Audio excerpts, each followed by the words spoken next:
Welcome to Faith and Politics, a show dedicated to discussing issues surrounding the intersection of church, state, and politics, and the examination of whether you're allowing your faith to shape your politics or are your politics starting to shape your faith. In other words, what do you do when God and government come face to face? I'm your host, Orlin Johnson. Let me introduce you to our guest panelists that we have for today.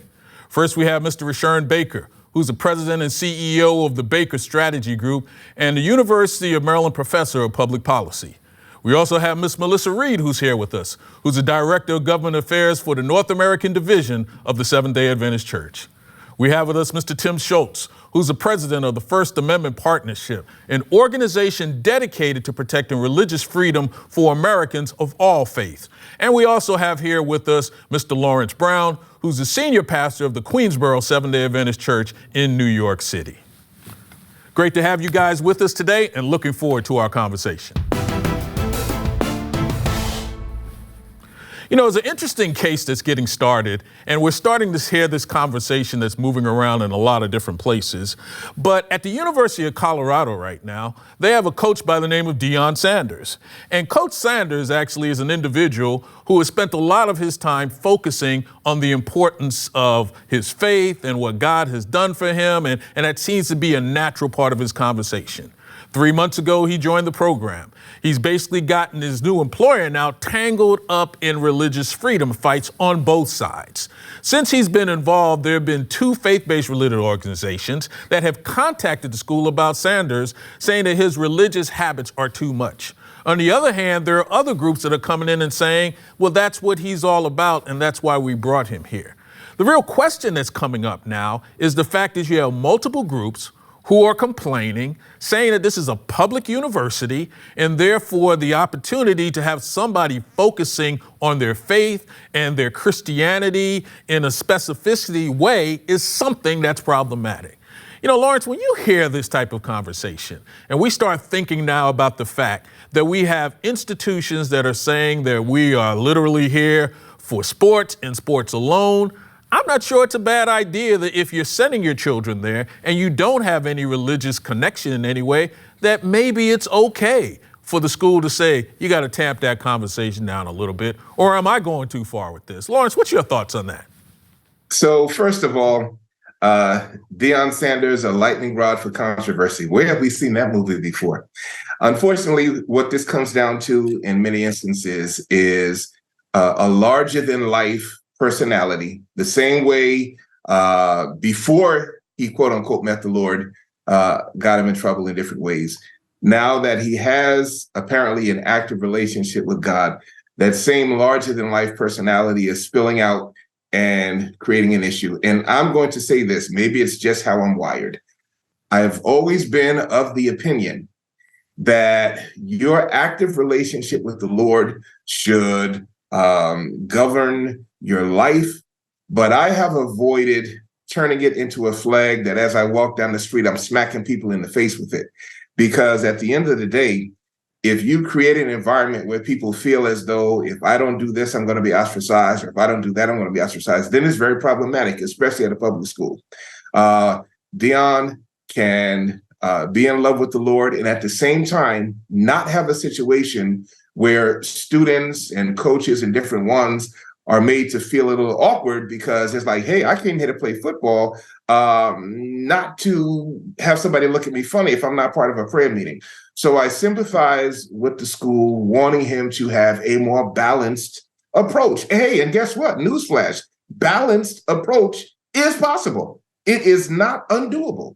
And if this is so important, then maybe he should see about the opening for a coach at BYU instead of Colorado. Well, Reheard, I got to ask you this as somebody who's affiliated with a public university and University of Maryland. I understand the idea that somebody gets to bring whoever they are to the table. And I understand the Supreme Court has also made it clear that a coach can be in a position where he can demonstrate some expression from time to time.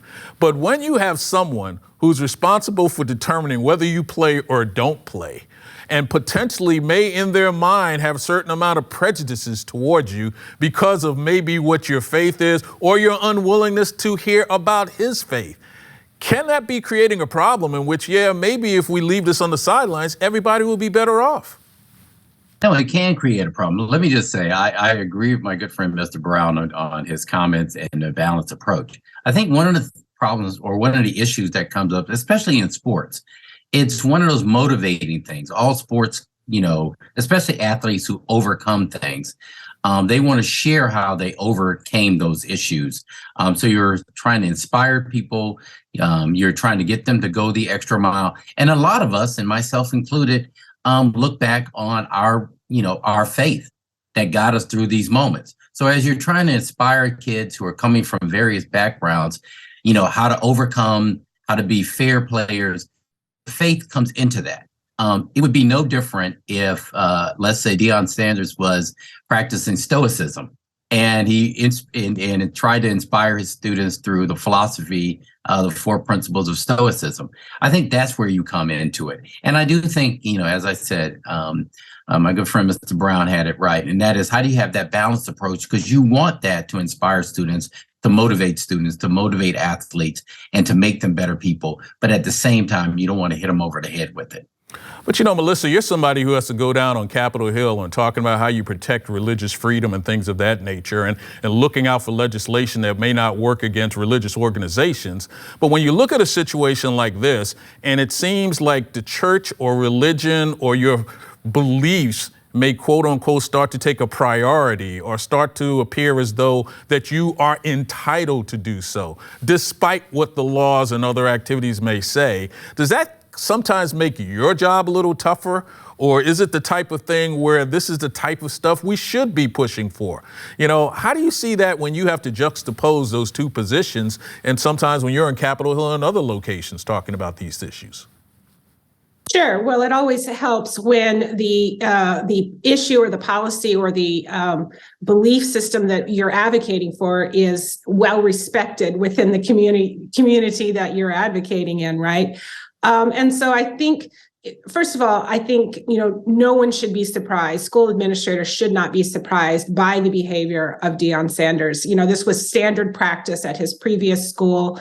And at the same time, Deion Sanders shouldn't be surprised that he was then, had a not to be disrespectful, but a come to Jesus conversation with the school administration saying, this is not how we do things, or this is not how we want to do things at the school. And my understanding is they had that conversation. He was very receptive to the conversation. Again, it wasn't the first kind of conversation that he's had as far as behavioral issues by his employer. And so, hopefully this issue has been resolved. I think it's wonderful that he lives out his faith publicly, but as you were saying, it can make it more difficult when you are, as someone who's advocating for free expression of religion, when you have situations that step over the line in the way that we see this happening with Deion's behavior. Well, Tim Schultz, with the Kennedy versus Pemberton case that's now been out there, that's allowing a coach to be out at the 50-yard line having prayer.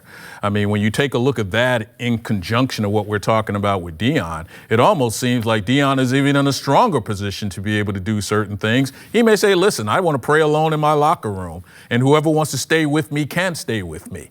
But it seems to me like you can easily find a way to create a problem. And if one student thinks that that may impact his playing time, maybe that means that everything's got to change. Am I missing something here? Or what are your thoughts? Well, so I think that there's a kind of legal side to this, in which Deion probably has a pretty firm case. I think this is more of a wisdom issue. I think this is more of an issue of there are lots of openly religious coaches at all levels of sports who bring their faith into the office. It's so much a part of who they are. They can't just turn it off, right? I think of people like Tony Dungy, right? Long, successful NFL career. Lots of coaches in college football who are open about their faith, talk about it all the time, talk about it in press conferences, right?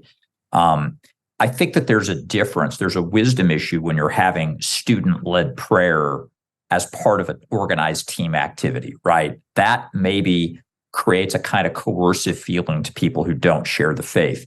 I don't know that when you're dealing with college students that actually creates a case And I will note that these complaints were brought by the Freedom from Religion Foundation, who I am not a fan of. I think that they're anti-religious trolls. And I actually, if they didn't exist, we would have to invent them because they actually help the cause of religious freedom because they're so obnoxious. Okay. But like, having said all that, I think Deion is actually a great, humble guy. I think he's a great leader of young men. I think he's an authentic Christian who's changed his life as a result of his faith. And I think it's not a surprise to me that he was humble in this situation and has sort of thought in wisdom to sort of change things a little bit, but not because the Freedom from Religion Foundation is right, but because Deion is a mature leader of young men, and I praise him for his wisdom in this case.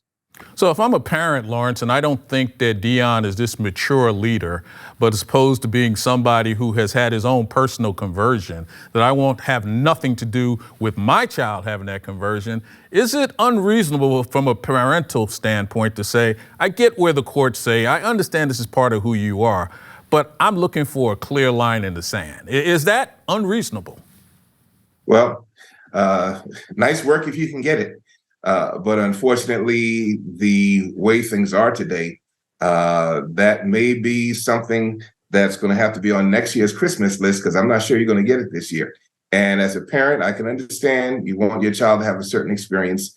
And sometimes these are all things you have to weigh when you're making decisions about where your child is going to go. You know, Sharon, you're at University of Maryland. I've seen a lot of their sports operations. I've seen a lot of their games. You know, you look in the locker room, you see guys that are coming together, they're praying. We saw on the football field sometimes when individuals get injured, all of the players come together and start praying over an individual. Is this basically much to do about nothing, that the idea of wherever you'd like to pray is not really going to be negatively impacting anybody in a real extreme way? And the reality is that there are more people who may be comfortable with prayer than are not. And this unique group that maybe have a problem with that, maybe it's just much to do about nothing. I mean, how do you see that from your perspective, really as somebody who works at a public university? You know, as you see, if a player is injured, you will see players on their own kneel down in a group. And so it's led by them and their emotion and their faith. And I think people don't have problems with that. I think, as was said earlier, you know, by Melissa, and that is, you know, Colorado knew who Deion Sanders was before he got there. He was at a historically Black college where faith is extremely important and quite honestly, is very out there at most historically Black colleges and even the public ones. So you knew that was going to be it. I think it's just a balancing act. I think for most folks, they understand and they appreciate that people's faith and good guidance are going to help the students. They just want to make sure that those who don't share that faith or share another faith aren't ostracized. And I think the balancing aspect of it is what's important. So I think, you know, it is sort of like much to do about nothing, because there is a way of getting around this without having court fights. And I think that's where we have to get to. Well, I think, Melissa, the way we kind of been looking at this, and I've got to let myself be the last word, your job is going to be a lot tougher because basically you've got so many people who basically want to do what they'd like to do. Parents want to be involved, children want to be involved, coaches want to be involved. But I think at the end of the day, what we need to do is allow a balanced conversation that makes sense for all. But this is probably something that we're still going to be talking about even 50 years from now, the idea of prayer in school. Imagine that. You know, there's a case out there that I wanted to discuss. It's called the Fellowship of Christian Athletes versus the San Jose Unified School District. You know, for over a decade, we had this Christian athletic club. It was a group of students that would meet at the San Jose Unified School District schools in California without any incident. But when a teacher within that district started to single out the organization, started to say that this was a group that could be ridiculed or could ridicule others, they were goading students into protesting, harassing the club, and causing all kinds of problems. The concern is that this was, quote unquote, a religious organization operating within the sphere of a public entity, and as a result, there was too much of a combination of church and state. We saw something similar to this in New York, where you had religious organizations that were meeting at New York public schools, and then one day the system comes in and the city says we're no longer going to allow that to happen. You know, when you see these type of cases that are going on, where it looks as though things are moving along and there's no problem at all, but then all of a sudden you find yourself with one individual that has a problem, then you find yourself in the court system. The Court of Appeals ruled in favor of the Christian athletes. They started saying that this was not something that they wanted to get involved in. The Ninth Circuit actually went in and kind of reconsidered it and agreed to hear the case. But the fact of the matter is, why are we still having these type of cases? You know, Lawrence, you've seen this in New York. You've seen this now happening all over the country. You know, how do we handle these set of circumstances? If you got a public building that taxpayers use to some degree, and they want to use it for some other occupation that may have a religious connotation, is that such a bad thing when being part of your community is even more important? Well, you know, this case juxtaposes nicely against the one that we just discussed.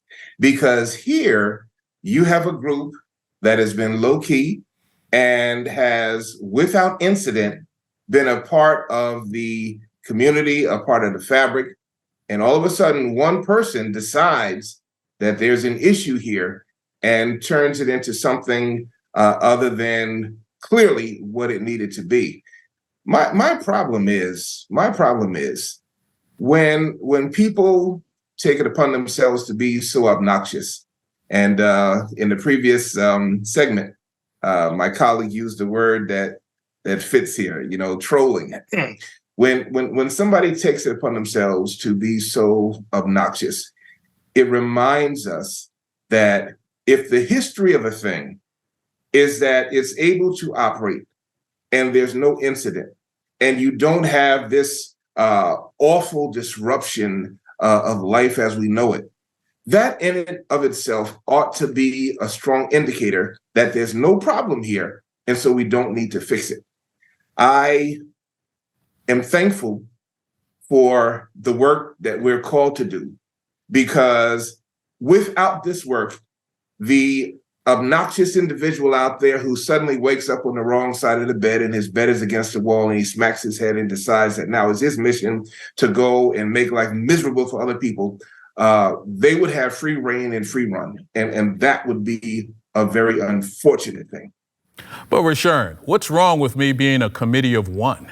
If I'm one individual who feels as though this is a problem for me, and I'm a taxpayer, and I'm not speaking on behalf of a large group, I might even be in a minority position, but if I can look at the law and come to the conclusion that I see an infringement thereof, is it okay for it to keep moving forward just because everybody seems to be getting along? Well, first of all, you know, as having been a county executive of almost 1 million people in Maryland, it is usually one individual that will bring a problem to you that they think that they want to see solved. I think in this case, what we have to make sure, because we have jurisdictions that have many faiths and a variety of people, that if they're using public facilities, that we're treating everyone the same.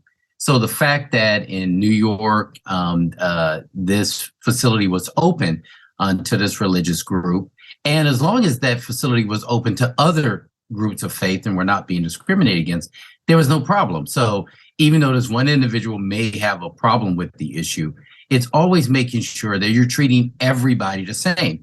And I think that's the thing we have to get across to individuals, but also to constituents, because sometimes we'll argue for a particular religious activity, a particular faith. And we at the public level, at least, have to make sure that we're treating everyone the same. But Melissa, isn't this one of those things, though, where we've got to be careful in the fact that we have this combination of, to some degree, religious organizations using public institutions, and it calls into question, well, where does it stop? You know, I'm comfortable with it being a Christian organization, but if I'm not comfortable with it, if it is the Church of Satan Club on campus, and now it starts to cause me to feel a certain way, I'm not sure that I'd be comfortable with either one of those groups depending on who I am. And maybe the simpler thing to do is to just back away from all of it, or is that throwing out the baby with the bathwater? Yeah, you know, I agree with Lawrence when what he said is this conversation is a real juxtaposition to the one that we had in the previous segment, in that, first of all, this is a student-led club, right? And I find it disappointing that it is actually a teacher at the school, in the school district, that is saying, no, these students don't have the right to assemble together around this particular ideology, mission, activity sort of thing. I mean, we see student clubs on campuses all the time, and there are requirements for participation and certainly for leadership. Now, I think something that's really important, going back to Rashern's comments, is that there is equal access and all are welcome, right?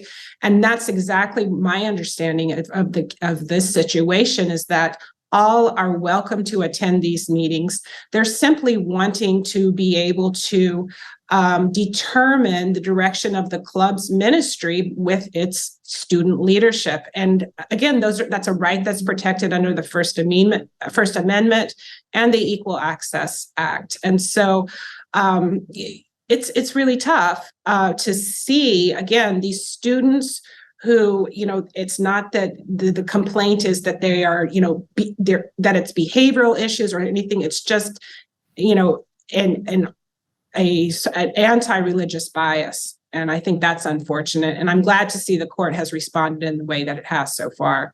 But again, Orlin, I just wanted to say, working on Capitol Hill, the federal government has recently released a federal regulation, a proposed federal regulation that would be infringing on the right, this exact right on public college campuses.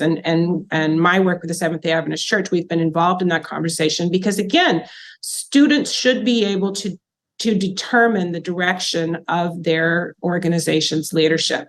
And we see these standards in many other types of organizations that occur on campuses, whether it's the National Honor Society or something like that. There are particular standards, particularly for leadership.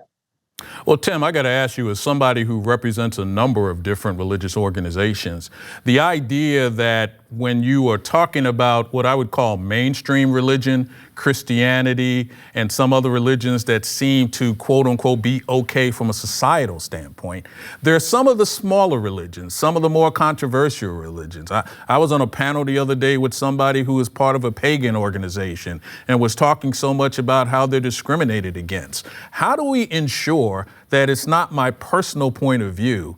Because it's something when you can talk about Christianity, which you can find tens of millions of people that engage in, but then there may be these other clubs that they may be problematic to groups of individuals just simply because of what their culture and their traditions are all about.